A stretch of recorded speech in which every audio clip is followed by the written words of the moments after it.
കോഴിക്കോട് കൂത്താളിയിൽ വനിതാ പഞ്ചായത്ത് അംഗത്തിന്റെ വീടിന് നേരെ ആക്രമണം. ഇരുചക്ര വാഹനത്തിലെത്തിയ രണ്ടുപേർ ബിയർ കുപ്പി എറിഞ്ഞ് ആക്രമിച്ചതായാണ് പരാതി. കൂത്താളി ഗ്രാമപഞ്ചായത്ത് 8ാം വാർഡ് അംഗം ധന്യ രമേശിന്റെ വീടിന് നേരെയാണ് ആക്രമണമുണ്ടായത്.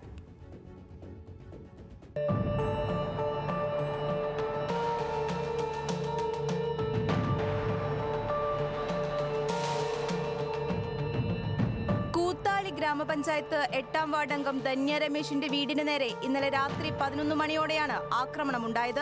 അക്രമം നടക്കുമ്പോൾ വീടിന്റെ ഉമ്മറത്തെ സോഫയിലിരിക്കുകയായിരുന്നു ധന്യ. ഇരുചക്ര വാഹനത്തിലെത്തിയ രണ്ടുപേർ ബിയർ കുപ്പി വീടിന് നേരെ വലിച്ചെറിയുകയായിരുന്നു. ശബ്ദം കേട്ട് ധന്യ ഒഴിഞ്ഞുമാറിയതിനാൽ വലിയ അപകടം ഒഴിവായി. ഇന്നലെ രാത്രി 11 മണിക്ക് രണ്ടാൾക്കാർ ബൈക്കിന് വന്നിട്ട് ഇങ്ങോട്ടേക്ക് കുപ്പി എറിഞ്ഞതാണ്.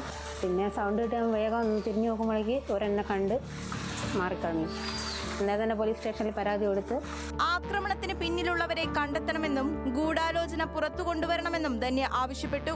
പരാതിയുടെ അടിസ്ഥാനത്തിൽ പേരാമ്പ്ര പോലീസ് കേസെടുത്ത് അന്വേഷണം ആരംഭിച്ചു.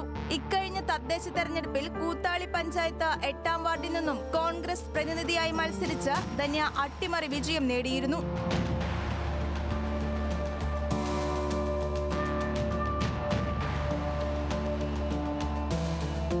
ന്യൂസ് മലയാളം, കോഴിക്കോട്.